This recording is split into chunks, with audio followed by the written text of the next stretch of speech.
The book Hebrews, part 77.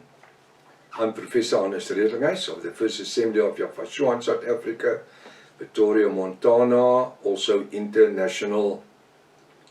Should you require any of the books which are written, or maybe the restoration of the original Sacred Name Bible, the Rotterdam version, which I have a couple of copies available, you can contact me at my WhatsApp number. It's a +27 international number 0722 367 124. I just want to say it's +27 international 0722 367 124.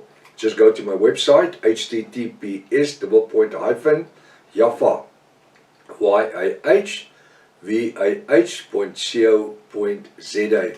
If this is the first time that you are about to partake in the study, you are very welcome. But please go to part 1, start from the beginning, because you have missed on quite a bit of information.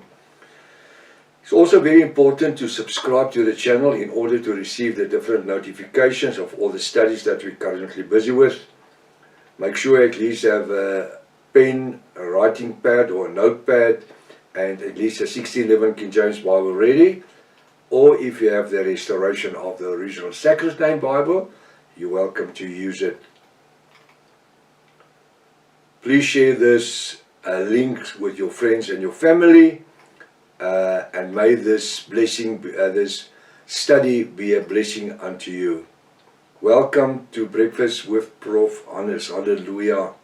We are going to continue where we left off yesterday morning, Hebrews chapter 3 and verse 8.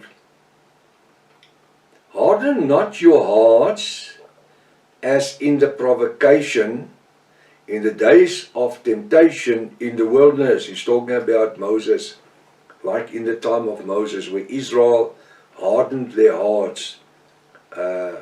Provocation, they provocate against everything that happened.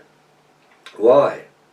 They were not disciplined. These Israelites that came from Egyptian bondage after 430 years, they provoked everything. They built a golden calf. They worshipped idols, different idols. They just wanted to go back to Egypt, back to slavery, not knowing what plan Yahweh, our Elohim, had for them.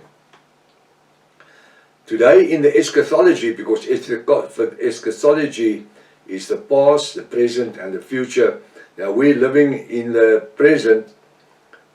It's easy to look back and say, but they should have done this and they should have done that, because that's history, Old Testament history. But when we look back and we see the plan that Yahweh had for them, a land of milk and honey, Canaan, a land that he was going to give to them, they never realized what Moses meant when he says, I will lead you to a land of milk and honey. They never realized it. Today we understand the scriptures. When we understand the scriptures, when Yahweh says, in the house of my Father there are many mansions. Those mansions, if I didn't say it unto you, if this was not true, I wouldn't say it. I'm going to prepare you a place, and when I'm finished, I'm coming back to Perosia. That is to Perosia, is to drawn away at the coming of Yahweh. Not the Arpachu. The Arpachu is the rapture. That's for Israel. The Arpachu has got nothing to do with the bride. The Perosia is going to Perosia us. Hallelujah. Do you have a Perosia expectancy? Which mean to be changed. 1 Corinthians 15 from verse 24 to 58. We're going to be changed from mortal into a heavenly body. Being taken up, changed into a heavenly body. To be with Yahweh forever. Do we have that expectancy? Or are we just drifting around? We're just filling the gap. We're just filling the time. A time slot, just drift. No. As bride of Yahweh, we are purposeful. Every message has a purpose. Every study has a purpose. Somewhere in the world, Yahweh, through this English translations, Yahweh is speaking to somebody. He's calling, maybe he's calling you, speaking to you, revealing this revelation word unto you. Don't forget the study that we do every week. What is your God's name? You must participate in that study to understand better when we talk about the revelation names of Yahweh, Yahweh, and the Ruach HaKodesh. We are not speaking in tongues. That is his names. That's his ancient Hebrew names. But it was changed by the Roman Catholic Church in the 2nd century into the names that we have today. Harden not your hearts. It's not my heart. I can't harden my heart. My heart is a blood pump. It only pumps the blood. My soul's dimension. As it is provocation in the days of temptation in the wilderness. When your forefathers tempted me must be a capital M. That's Yahweh Almighty. When your forefathers tempted me, capital M, proved me, capital M, Yahweh Almighty, and saw my, capital M, my Yahweh's works 40 years. In one verse, 3 times, misspelling, misusing of letter values. Every letter has a value. You see, if the 1611 King James Bible was written with the capital M's and H's, and when it refers to him and me and us, then it would have been so much easier for anybody just to read the Bible and understand it. But because of not understanding the meaning of a capital letter, identifying the Father, the Son, or the Ruach HaKodesh. And this is what the devil does. He would like to confuse. He would not like you to receive the revelation of the revelation names and unveiling of all the sealed secrets. He wouldn't like you to have it, to understand it. So what he does, through Bible translations and reviewing the Bibles, this is the other thing. In my life, I could never understand why does a Bible that's been written need to be reviewed. I had an action in 2012 with the South African Bible Society about the Afrikaans Bible that they were going to translate or create.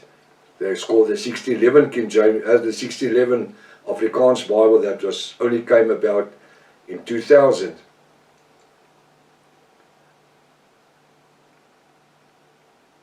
We need to stand for the truth. And when I spoke to them, it says, but why another Afrikaans translation? Reverend Gary Christener said to me, it is because it's because of the time that we are living in. The Bible was written in the time, for the people of the time. I say it's impossible. The word has never changed. The meaning of the word has never changed. Why all these translations? There's more than 300 English Bible translations. Why? Was the first ones translated wrong? If it was, why write it in the first instance? Why create it in the first instance if it's wrong? If you need to every 30 years do a new translation.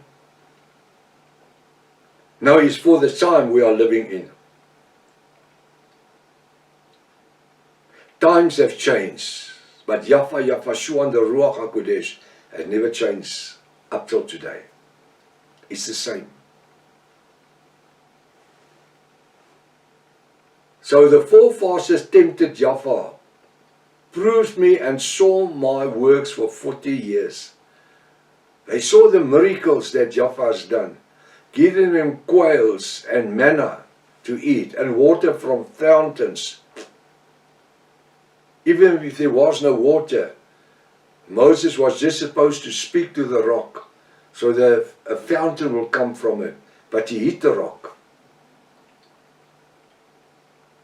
giving them wells where there was in a desert. Wells in a desert.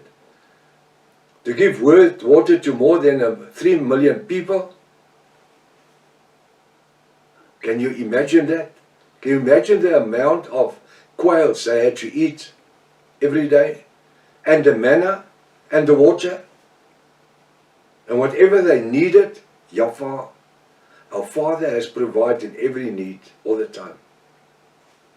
He says in verse 10, therefore I, Yahweh Almighty, was grieved with that generation and said, they do always err in their hearts, and they have not known my, capital M, my, Yahweh Almighty's ways. Therefore I, Yahweh Almighty, look at my fingers, was grieved with that generation. And that's why that whole generation died out. In that 40 years, a new generation was born and said, they do always err in their hearts. It's not their hearts, it's their minds. They always want to sin. They always want to turn back to idol worshipping. And they have not known my, capital, that is Yahweh's ways. If that was Moses speaking, you could make a small m, but it's a capital M. So I, which is Yahweh Almighty, swore in my wrath, and they, the ungodly, shall not enter into my rest. Now, when Yahweh speaks here, it talks about the rest of the land that he promised to Israel, Canaan. But also not in his rest. We have a promise of eternal life. And if we die, we're living into his rest. Now where is his rest? Well, if I look at the person hanging on the cross, on the right hand side of Yahweh, the sinners, the one on the left says, if you are God's, remove us from the cross. The other one says, Yahweh, will you think about me? And Yahweh says, verily I say unto you, today you will be with me where?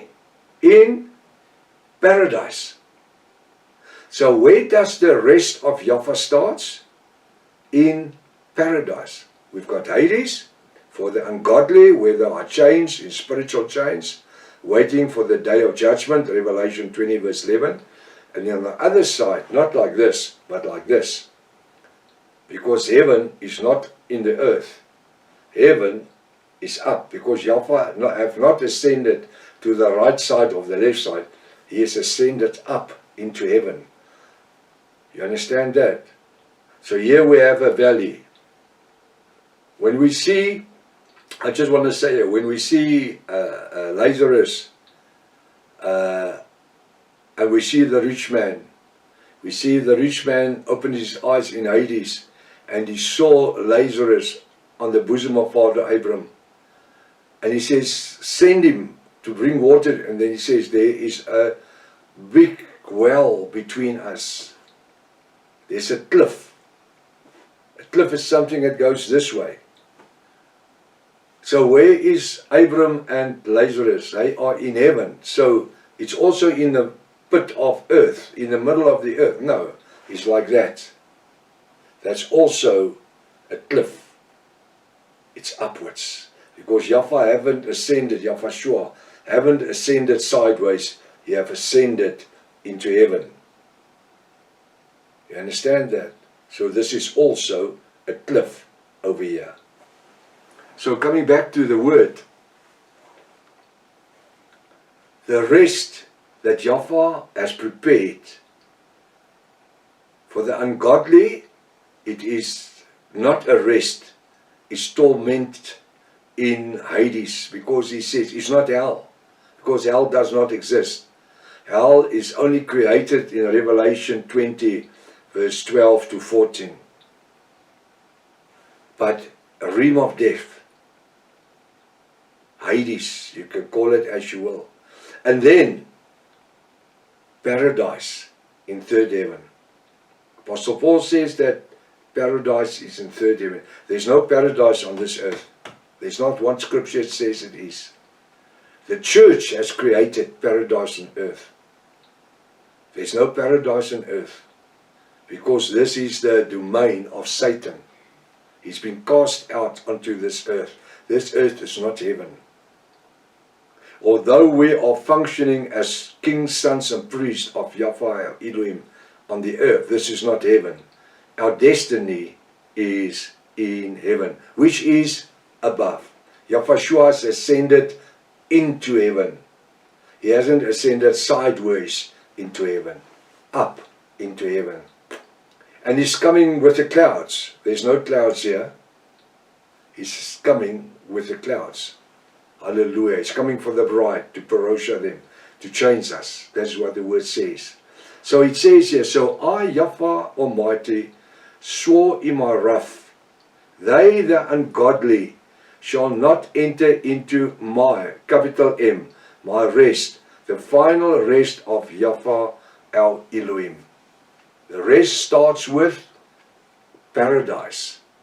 And if you are a bride, part of the bride of Yahweh, you will go up into the seventh heaven, into the bride room, into the honeymoon suite, if I might call it like that, the seventh heaven. Now, we have studied quite a bit of interesting word here this morning. Let's be a blessing unto the kingdom of God, or Yahweh, now I say God, the kingdom of Yahweh Elohim in this day. Blessings, Maranatha. Yahweh is coming back again. Hallelujah.